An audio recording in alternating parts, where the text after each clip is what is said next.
It's New Year's Eve. Savannah is driving from Denver to Phoenix looking for love. When she feels that her options have run out in one city, she's on to the next. Savannah ain't exactly a whiz when it comes to probability.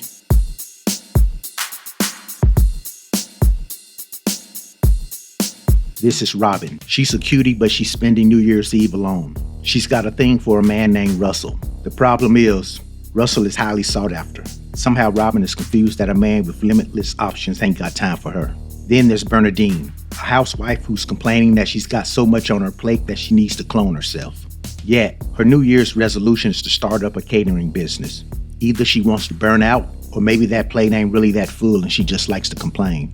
Finally, we got Gloria, a kind-hearted sister who is withdrawn from the dating game. Her idea of a good time is chilling with her adolescent son husband. Damn, Mom, let the boy live. So we got a lack of self-awareness, lack of perspective, lack of planning, and lack of initiative. Put all reasoning and common sense to bed for the next 10 minutes. Buckle up.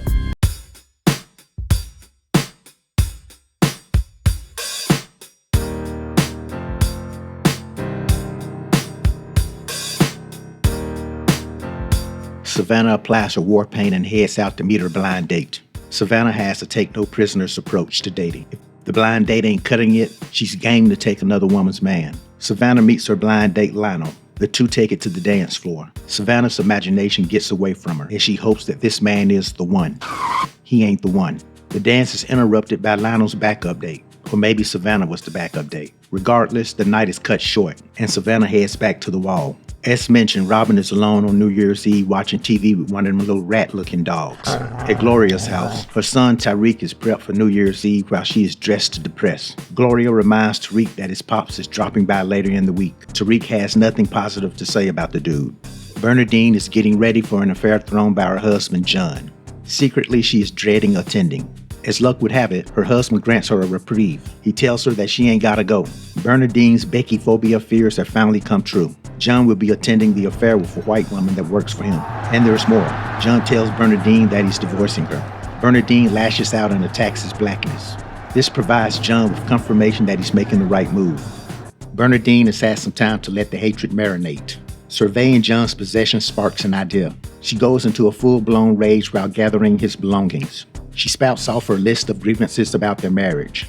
Bernadine stuffs John's things into his car and drenches them with lighting fluid. Then this arsonist sets fire to his stuff.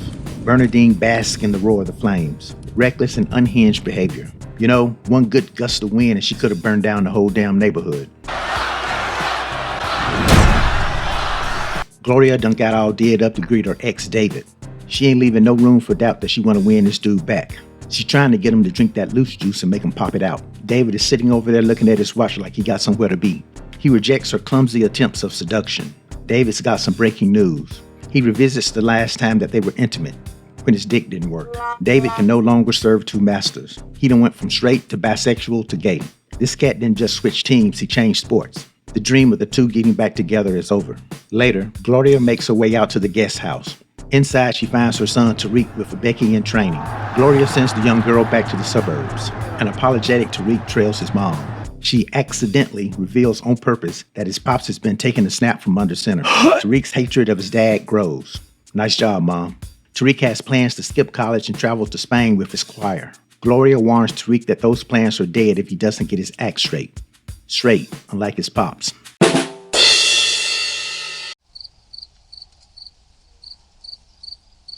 Robin is hooking up with a co-worker, Michael. She finds him to be physically repugnant. She's using his brother as a placeholder till Russell starts acting right or something better comes along. Michael prepares to chop and smother this pious chick with his big man titties. Robin is unsatisfied, while Michael is feeling that he don't put down his best work. He notices Robin's pout and asks her what she desires. Man, what did he do that for? He's about to get an earload of babble now. Robin goes on and on about her desire to live the American dream. Michael seems game to give Robin what she wants. She omitted the fact that she wants all of this stuff with a whole different dude named Russell. Time goes on and we see Michael and Robin in a business meeting. As Robin presents her research, Michael counters with conflicting data. That little quip disqualified Michael from getting that booty again. Apparently, this brother was supposed to compromise his professional responsibility and duty to spare her feelings. Just do you, Mike. She don't deserve no man titties. John's conducting a business meeting. Miss Becky of the moment is sitting there protecting a 10-point lead. Bernadine walks up in that junk like she's the scrum leader or something. Becky plays to prevent defense. You've heard the expression, he got the black slapped off of him? Well, Becky got the black slapped onto her. That's gonna leave a spot. Arson, assault, this Bernadine chick is out of control in them streets. Bernadine likes in the John cause he done locked down the bank accounts. Check out them white folk and they're trying to act like they ain't eating up this black on black nonsense. John defends his precautionary tactics by explaining that he left Bernadine with a really nice house. Bernadine starts to go off topic. She bringing up old shit. She bringing up race. I thought we were talking about bank accounts. John tries to keep things civil, make the best out of a bad situation. When Bernadine consults with a lawyer, the lawyer informs her that John's got her by the balls. Both of them. That reality seems to calm Bernadine a bit. She's gonna need better tactics and less theatrics. The ladies are out clubbing. Bernadine unchopped her hair off. She has 11 years of pin-up hussy behavior that's ready to explode. She slithers next to a cat at the bar and pulls him out on the dance floor. The other women observe. Gloria points out that Bernadine is grinding on a married man. That information does not seem to faze the other two homewreckers. Bernadine encourages her friends to join in on the debauchery.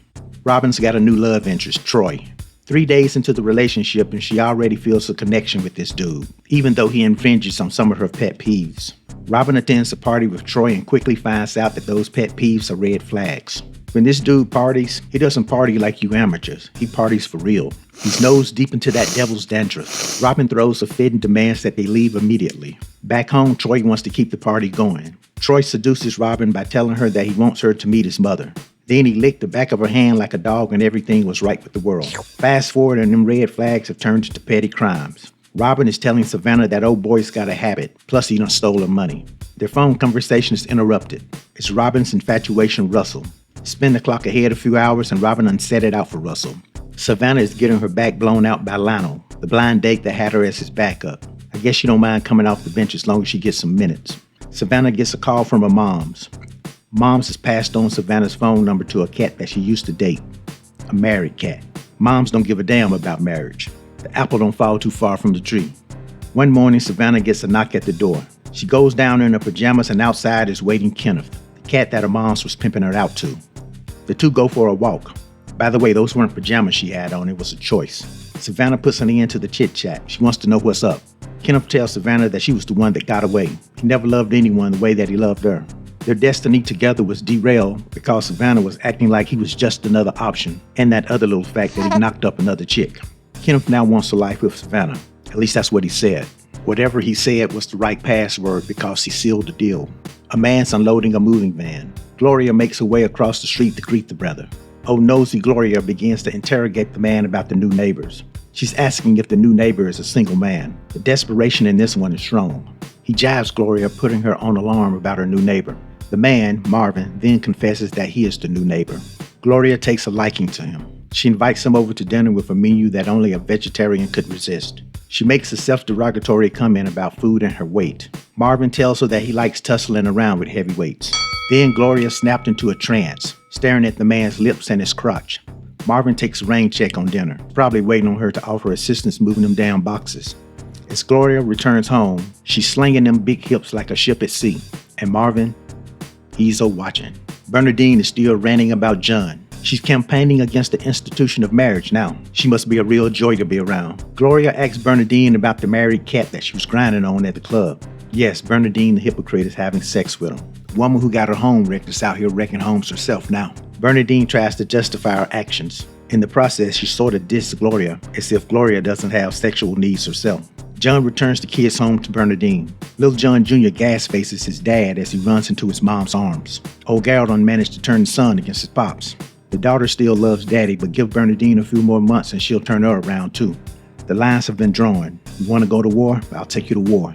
In their initial court hearing, the judge grants Bernadine just enough to support her lavish lifestyle. She's gonna have to downgrade that Netflix subscription. She better get ready to watch the minute-long ads.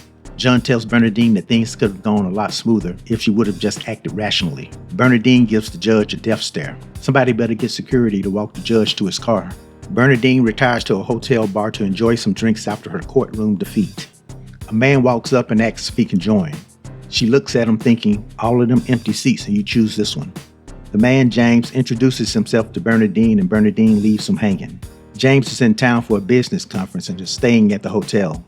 Realizing that he might be dealing with a man-hater, James eases into the conversation with compliments. Bernadine looks at him like she's ready to fight. Yep, she's a man-hater. James backs off and tries to ease the tension by letting her know that he's a happily married man. He finally gets a response from Bernadine. She tells him about the divorce and how she's mad at herself for not being prepared. You fail to plan, you plan to fail. Or some stupid cliche like that. James compliments Bernadine for appearing to be strong in the light of her situation.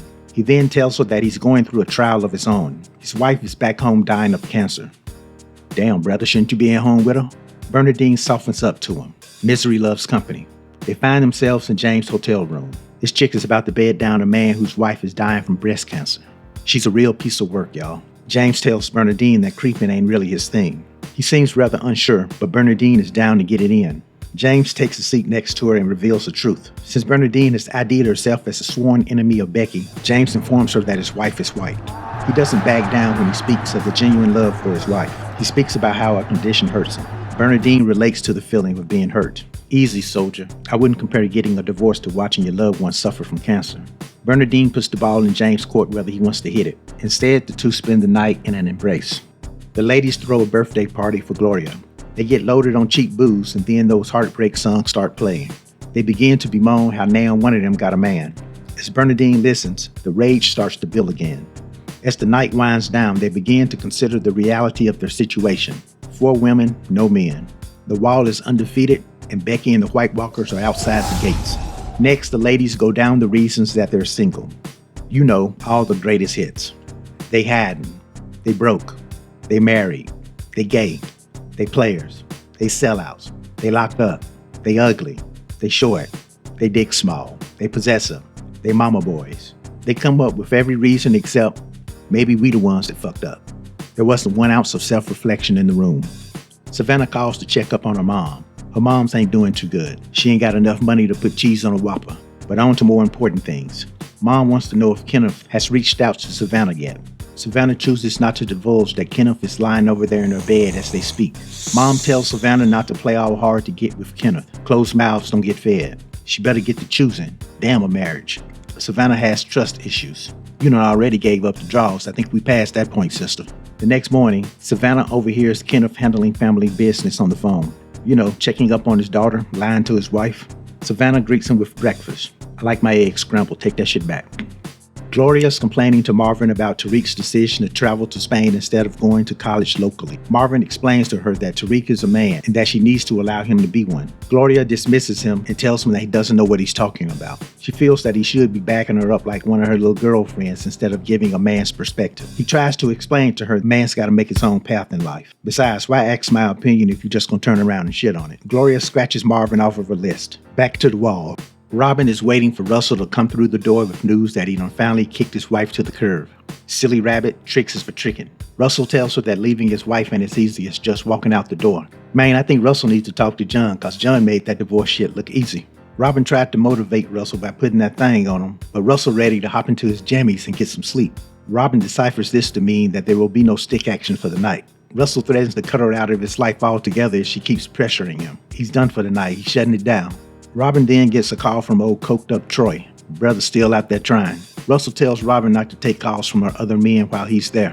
This ditzy broad is delighted because she thinks that Russell is jealous. She don't want to be saved. We in the house of the law. Tariq and Gloria are in attendance. The preacher man pauses the service to wish Tariq well in his travels to Spain. Mama Gloria has finally come to peace with her son's decision. That boy about to be knee-deep in Spanish Becky's. Savannah's talking to Robin. She's laying out her reservations about Kenneth. It's the blind leading the blind, man. Robin begins to disclose the story of a woman in the same situation as Savannah. The only difference is in that story, the woman got pregnant. The pregnancy still wasn't enough to make the man leave his wife. Robin then implies that the woman in that story was her. Bernadine's daughter wakes her up. She's got a letter addressed to her mom. The letter is from James. He gives Bernadine an update on the condition of his wife. It's not good. He then expresses to Bernadine how special their brief encounter was. Now, I ain't saying that Bernadine waiting for Becky to die, but if there was a sequel to this movie, it'd be called Waiting to Not Exhale. Bernadine ain't above that, I'm just saying. So we're back in court and the judge has reviewed the assets. The judge gives Bernadine more than before. A whole lot more. After this, Becky might end up having to support John. The justice system is broken. But John ain't no sore loser. A win's a win and a loss is a loss. Man up and congratulate your opponent. Good game. See, John ain't out here burning shit down cause he lost. He's an adult. Marvin gets a visitor. It's Gloria. She's there to eat some humble pie. And you know she likes some pie. Gloria apologizes for being narrow-sighted and not listening. She admits that while she was pausing her life, she was also pausing her son's life and preventing him from being a man. Marvin tells her that she was also victimizing herself. He confesses his love for her and the two share a moment. Robin is reading a book on child rearing. Oh no, please tell me she ain't gonna be somebody's mother. Russell shows up at the door with news that he done finally left the old ball and chain. He's a free agent. He's expecting Robin to roll over and bark, but she's non-responsive. Robin done went cold on him. Russell makes notice of the book that she's holding. He puts two and two together. Robin then tells Russell that the baby is his and that she's going to keep him out of the child's life. That'll show him. It'll probably fuck up the kid, but at least you'll have your revenge, right? And with that said, Robin shuts the brother out. That little kid gonna probably grow up and rob you in a Walmart parking lot. Savannah meets up with Kenneth. He starts talking about what's going on with his family. Savannah asks him why isn't he at home with them. Kenneth gives Savannah the rundown of what needs to happen before he can finally leave his family for her. He's got to make sure his daughter's set, got to make sure his wife isn't pregnant again, got to get his money sorted out, got to see if the Arizona Cardinals are going to make the playoffs this season, got to see if the Commodores are going to get back together. Once that happens, they can get together. Savannah is fed up with his excuses. She's come to the conclusion that this cat ain't gonna leave his wife. She goes on a one-sided rant that he's not a virtuous person. When he points out that it takes two to tango, she retorts that she has changed her ways. She has had a eureka moment of accountability. Savannah then knocks over a glass of water on the brother, the opposite of what a mature person who has changed her ways would do. Savannah receives a phone call from her mom's. Mom's is spitting fire. She tells Savannah that she done messed up a good thing. Well, Savannah is still in attack mode. She goes off on her mom and hangs up. Savannah then calls her mom's back and apologizes for hanging up, but she still stands by her decision to drop Kenneth. Mom tells her that she just don't want her to become like her, a lonely old homewrecker. We've come full circle and it's another New Year's Eve. The women are all celebrating together this time. The women ditch the idea of clubbing and decide to find a spot overlooking the city. They build a bonfire and celebrate as the new year comes in. And I bet you I know which one started the fire.